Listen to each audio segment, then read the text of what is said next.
Well, welcome, brothers and sisters, to the second session of God's Roadmap of the Ages.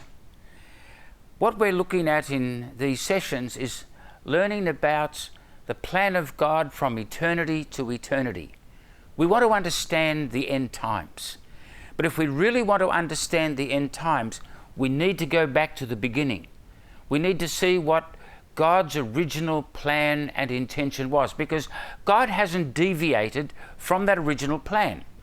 So by looking at the beginning and then beginning to follow that through to the end, we'll begin to see what God's roadmap is for us as we enter into the end times. The real joy of studying these things is in this particular study, that God's roadmap of the ages, we're looking at the Bible from Genesis to Revelation. We're looking at the overall plan. We could call it the eternal purpose of God as well. Well, in Genesis chapter 1 and verse 1, the earth was created beautiful. But in Genesis chapter 1 and verse 2, it's no longer beautiful and perfect, but the earth is destroyed. It's empty. It's full of darkness. There's chaos. And when we have a look at the Hebrew, it actually tells us between verses 1 and verse 2 that something happened, something dramatic. Because it says to us in Genesis 1 and verse 2, this is from the Hebrew translation, and the earth became. Of course, our English translations say, and the earth was. But the word was is, or in the Hebrew, hayeta, is usually translated became. Something happened. Something had changed. The earth became destroyed and empty. Now, the phrase destroyed and empty is the Hebrew tohu vabohu. Now, you can learn that phrase. It's not a difficult one to learn, and you can look it up in, on the Strong's Concordance. Tohu vabohu, which means chaos, destruction, and empty vanity. And then it says in Genesis 1:2, darkness covered the deep. Well, if the earth was created beautiful and perfect, where's this darkness come from? Where is this destruction and chaos and emptiness coming from? Darkness covered the deep, and the Spirit of God hovered over the face of the waters. And the phrase that's used here is like a mother hen covering her wings over her chickens to protect her chickens at a time of danger, perhaps when a hawk is passing by. The Holy Spirit was now covering with the wings like a dove, protecting the earth from this attack that has taken place, that's brought darkness and chaos on the face of the earth. Now, this word tohu vabohu, or phrase, the Hebrew expression, we can see it in a few other verses, apart from Genesis 1 and verse 2, where it's translated without form and void. Likewise, in Isaiah 34 and verse 11, without form and void. And in Jeremiah 4 and verse 23, without form and void. These are the only times in the whole of the Old Testament that these phrases are used together. Tohu vabohu. Tohu is used many times, bohu is used many times, but just these three times together. So in the Hebrew, this transition from verse 1 to verse 2 says to us, Veha aretz hayeta tohu vabohu. And the earth became tohu vabohu. The earth became, full of this chaotic destruction that's taken place. So in Genesis 1 verse 2, where our translation says was, and the earth was without form and void, but if you have an NIV Bible, have a look down at the bottom, because you'll notice there's a footnote. And the footnote at the bottom of the NIV will say, or became. Because that's a normal way of translating hayeta in the Bible. We see it in Genesis 47:26, Joshua 14:14, Judges 15 verse 14, 1 Samuel 10 and verse 12. Now the next question is, where did the darkness in Genesis 1:2 come from? Darkness was on the face of the deep. Well, we know that darkness doesn't come from God. In 1 John 1 and verse 5, we're told, "This is the message which we have heard from him and declare to you, that God is light and in him is no darkness at all." So where is this darkness come from? In Isaiah 45 and verse 18, we're also told, "For thus says the Lord who created the heavens, who is God, who formed the earth and made it, who has established it, who did not create it as a desolate wasteland." Now that's that word tahu. Tahu means a desolate wasteland. So what happened between Genesis 1 verse 1 and Genesis 1 and verse 2? This is the time we see the fall of Satan. See, when God created the heavens, that included all of the angelic beings, and then the earth. And Satan, in his rebellion, in his jealousy, in his pride and arrogance, rebelled against the plan of God. And he was cast down to the earth. That's why in Luke 10 and verse 18, Jesus said, "I beheld Satan fall like lightning." You see, Satan was once a beautiful, glorious being, but in his rebellion, he violated the light and the glory and the truth and the revelation of God. And in his jealousy against the plan and purpose of God in creating man to be in the image and likeness of God, he was cast down to the earth. So when we look at the nature and the timing of Satan's rebellion and fall in between Genesis 1:1 and Genesis 1 and verse 2, observe these 4 points. Firstly, originally Satan was glorious. Secondly, because Satan rebelled, he was cast to the earth. Thirdly, Satan's egotistical nature caused him to say, "I will." Now this is repeated 5 times in Isaiah 14. So he was saying, "I will." He didn't want the will of God. "I will." He wanted his own will. And number 4, the result was that the earth was destroyed and it was full of darkness. So in Isaiah 14 from verses 12 to 17, we have an account of the fall of Satan. And says, "How you have fallen from heaven, morning star." Some translations put Lucifer there. "Son of the dawn, you have been cast down to the earth." So we know that Satan was cast down to the earth. "You who once laid low the nations, you said in your heart, I will ascend into heaven. I will exalt my throne above the stars of God. I will also sit on the mount of the congregation on the farthest sides of the north." And we'll see, that's actually Mount Zion. "I will ascend above the heights of the cloud. I will be like the Most High." You see, he wasn't happy that God was going to create man in the image and likeness of God. But now he is saying, "I will be like the Most High." I don't want Adam and Eve to be like that. I. So in his rebellion, God said, "You shall be brought down to Sheol, to the lowest depths of the pit. Those who see you will gaze at you and consider you, saying, 'Is this the man who made the earth tremble, who shook kingdoms, who made the world as a wilderness?'" You see, that's the state that the world was in Genesis 1 verse 2, "and destroyed its cities, who did not open the house of his prisoners." You see, Satan wanted the glory of God for himself. What God was going to give to Adam and Eve and ultimately to the church, Satan wanted it himself. And he wanted to possess that place of God's presence on the mountain of the sides of the north, which is Mount Zion. See in Psalm 48 verses 1 and 2, "Great is the Lord and greatly to be praised in the city of our God, in his holy mountain, beautiful in elevation, the joy of the whole earth is Mount Zion on the sides of the north, the city of the great King." Now God gave the prophets visions of Satan's nature and his fall bringing destruction on the face of the earth.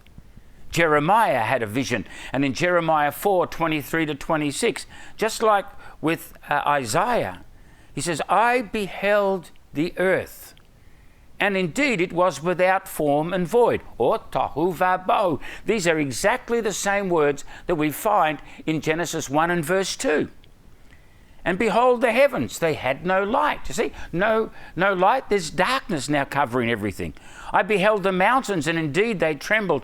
All the hills moved back and forth. I beheld there was no man. All the birds of the heavens had fled. I beheld, and indeed the fruitful land was a wilderness, and all its cities were broken down at the presence of the Lord by his fierce anger. So between Genesis 1:1 and Genesis 1:2, Satan had been cast down to the earth. Jesus had said, I saw Satan fall like lightning. Darkness and chaos had come on the earth. And in Ezekiel 28:12 to 18, again we see that the prophet here, he has a revelation of why Satan rebelled. This is what the sovereign Lord says. You were the seal of perfection, full of wisdom and perfect in beauty. You were in Eden, the garden of God. Every precious stone adorned you. You were anointed as a guardian cherub. You were anointed as a guardian cherub, for I ordained you. You were on the holy mount of God, and you walked among the fiery stones. You were blameless in your ways from the day you were created till wickedness was found in you. So I drove you in disgrace from the mountain of God, and I expelled you, guardian cherub. Your heart became proud on account of your beauty, and you corrupted your wisdom because of your splendor. So I threw you to the earth. I made a spectacle before you, before the kings. So we see that Satan in his rebellion was cast down to the earth. This is why Genesis 1 verse 2 has this chaos and desolation and darkness. You see, this became the starting point of God's plan in creating on the face of the earth, because God immediately responded. When this darkness came and chaos is on the face of the earth, this is not going to be some gap or some period of millions and millions of years. No. God immediately responded, and God said in Genesis 1 and verse 3, let there be light. And he separated the darkness from the light. Now this was the beginning point of the week of creation. In Genesis 1 and verse 2, we see this week of creation. It begins, the starting point, the measuring point is the fall of Satan. It was the beginning of time. And so we see from these 7 days of creation, which you can see on this chart, you have day 1, God created the light. Day 2, the firmament. Day 3, the land and vegetation. Day 4, the lights in the heavens, the sun, moon and stars. You see, we didn't have sun, moon and stars or instruments of measurement before day 4 of creation. Day 5, birds and fish. Day 6, man and the animals. And on the 7th day, God rested. Now, we know that in the calendars that we live in, that one day for man is 24 hours. And in the Bible, a 24-hour day begins at sunset and goes through to sunset, or 6 p.m. through to 6 p.m. Not like the Roman calendar, which begins at midnight, from 12 midnight going through to 12 midnight. So we kind of go half a day, half a night, a day, and then another half night. But in the Hebrew calendar, in the biblical calendar, it was the night first, so 6 p.m. to 6 a.m. was the night, and then from 6 a.m. to 6 p.m. was the day. So we'll read this expression like in Leviticus 23 and verse 32. From the evening of the 9th day of the month until the following evening, you are to observe your Sabbath. So what do we see? We see that it's from sunset to sunset. So a day goes from 6 p.m. through to 6 p.m. the following day. And the Jews today are still following this calendar. You go to Israel on what we would think was a Friday afternoon, all of a sudden you'll find getting close to 6 o'clock, there's no transport. The shops are all closed down. And that's because for them, Friday afternoon at 6 p.m. is the start of the Sabbath, and it goes through until 6 p.m. on the Saturday afternoon. You go at 7 p.m. on a Saturday night, it's no longer the Sabbath. It's now the first day of the week, because they are using the biblical calendar 24-hour days. But when it comes to God's calendar, now, man's calendar, that's clear, 24-hour days, but God's calendar for measuring are 1,000-year days. So we see that one day in God's calendar is 1,000 years. In 2 Peter 3:8, the only time we come across this phrase, do not forget this one thing, that with the Lord, one day is as 1,000 years, and 1,000 years as one day. You see, man's days are 24-hour days, but God's calendar days for measuring are 1,000-year days. Psalm 90 verse 4 also confirms this. For 1,000 years in your sight are like yesterday.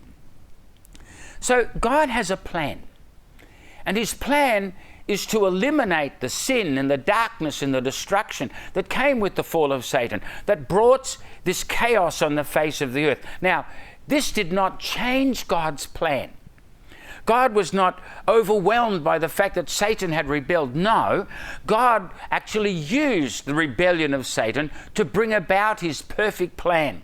See, God's plan to eliminate sin and to process man to be in the likeness of Christ is seen in a roadmap consisting of 2 weeks, and each week is 7,000 years of duration. You see, these 2 weeks, the first week is the week of creation, 7 days or 7,000 years. These are God's calendar days, not man's calendar days. And the second week is the week of redemption. And the Apostle Paul outlined this for us in the book of Hebrews chapter 4. So in Hebrews 4 and verse 1, Paul is talking here about his rest. God's rest, the seventh day rest. We know that there was a seventh day rest every week in the Jewish calendar. The Saturday was the seventh day rest. It was a Sabbath. But there was also the 7-year Sabbath, where the land had to rest. They worked the land for 6 years, and on the 7th year they had to rest. And then it happened in the year of Jubilee, 7 times 7 years. The 49th year was a Sabbath year, but so also was the 50th year, the year of Jubilee. So they had 2 consecutive Sabbaths. And we also find that in God's calendar, God works for 6 days or 6,000 years, and the 7th day, the millennium, the 1,000 year of God's rest. Now, the very first time this happened was at the end of the week of creation. But there's another 7th day rest coming at the end of the second week, at the end of the week of redemption. Since Satan fell, then God began to measure time. 1, 2, 3, 4, 5, 6 days. God worked. The 7th day, God rested. But then Satan seduced Adam and Eve, and sin came into the human race and began a second week. Just like the fall of Satan brought about the first week's start, the start of the second week was the fall of Adam and Eve. And now God began a second week of work. So 1, 2, 3, 4, 5, 6 days, 6,000 years from the time of Adam. And we're actually more than 5,900 years since that time. We're actually coming to the end of that 6,000 years when we will come to the 7th day, the millennium, the 1,000 year rule and reign of Christ on the face of the earth after Christ returns. But let's look at Hebrews chapter 4 and verse 1. Therefore, since a promise remains of entering his rest. You see, we have a promise of coming into his rest, this sabbatical rest that God has in the future. He's talking about the millennium. He's talking about us being in Christ. And he said, let us fear lest any of you seem to come short of it. You see, if we don't go into the millennium, into that rest with Christ, we have a terrible future, because all of the redeemed are going to be with Christ in that 1,000 years. All of the unbelievers, the unredeemed, all of those who rejected Christ will be going into an eternity of hellfire without Christ.